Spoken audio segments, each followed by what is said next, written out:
Hi there, my name's Mona and I'm a local artist and an art teacher. In March I was lucky enough to be asked by the Dockyard if I would help run some workshops to celebrate women in the dockyard through history, and we had this idea between us that we would create corsets that we could then decorate, and these were workshops that were run for the general public and they were free, so they were great fun and we had quite a big uptake with them.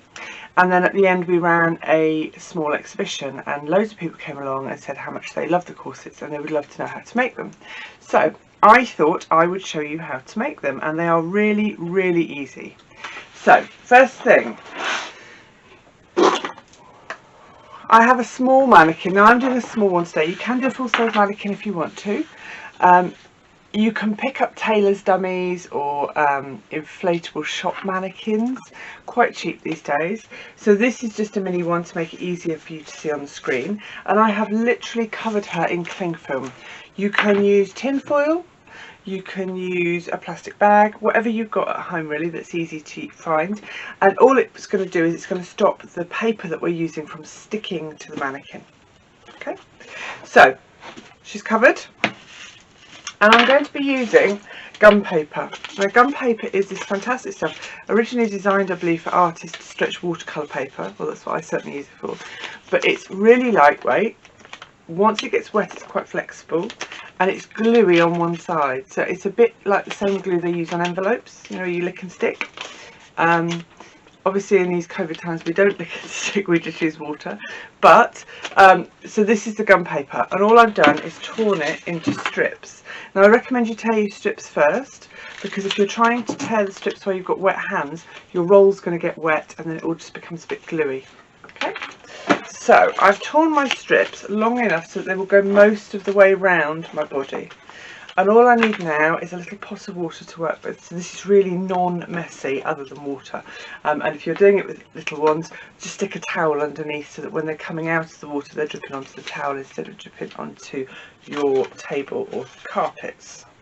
So all I'm going to do is I'm dipping my gum paper into my water, and then using just 2 fingers, I'm going to squeeze the excess water off, and then I'm going to wrap it around my bodice. Now you're going to want to do at least 3 layers because you want that strength that when you cut it off eventually, when it's dry, it's not going to crack and split. And when you start decorating it, you don't want it to go all soggy and horrible and fall apart. You will get little wrinkles, just push them down, and if you get folds it doesn't matter because you're going to decorate over the top of them anyhow. So just remember to squeeze that water out. You don't have to, but it just saves it taking days to dry. I mean, as it is, it'll still take a couple of days, but it can take a lot longer otherwise. So you need to do front and back, and then you change direction. So because you obviously don't want to sit and watch me make a whole one because that's going to take hours.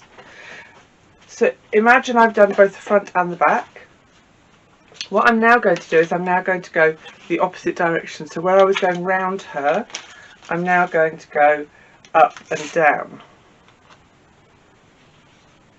And this just gives it again extra strength. And don't worry if it's not exactly the right shape. You can trim it down when it's dried and you take it off.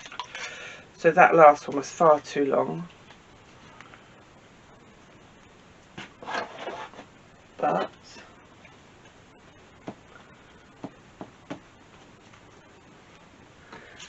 as I say, we can cut it down once it comes off. So I do these with my students because I'm really lucky. We're doing the Arts Award through the Dockyard. So we thought we would do this project as well because it would really interest the students, and they've loved doing it. And there'll be some photographs for you to look at of the bodices that the students are working on at the moment as part of their Bronze Arts Award through the Dockyard. There we go.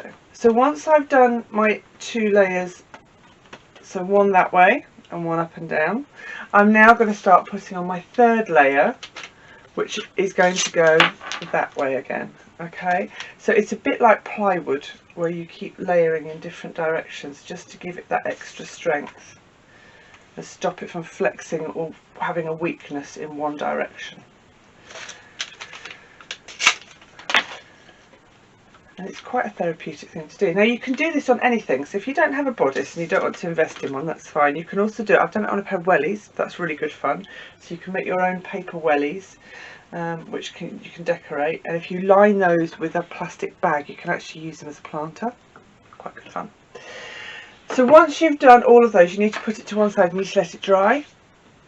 Now, as I say, it very much depends on time of year, how warm your house is, how much water there is saturated into it, but generally rule of thumb is 2 to 3 days, and I will quite often make 2 or 3 of these, so I've got them on standby. So this is one that I've made previously. Once you've dried out, you're literally just going to cut from top to bottom, either at the front or the back, depending on where you want your bodice front to be. So front or back, and then it should just peel off, and then you can remove the cling film, because the cling film will be stuck because the glue will obviously attach to the cling film, but that will just peel out really, really easily.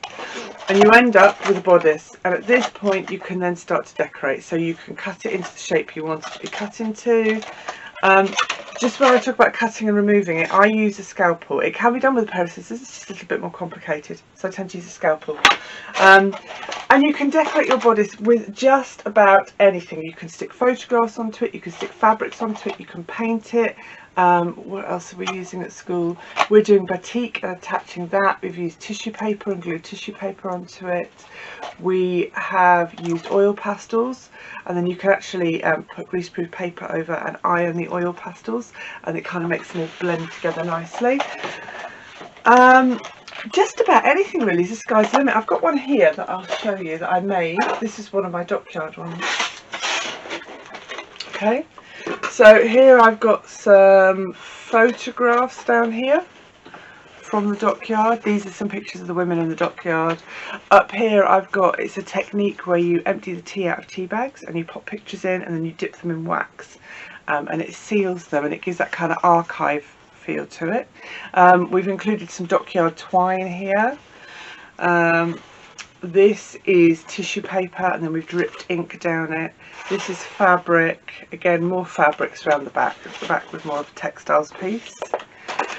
And we've just used these little rivets that you can get, made a little hole, popped them in and then laced her up the front.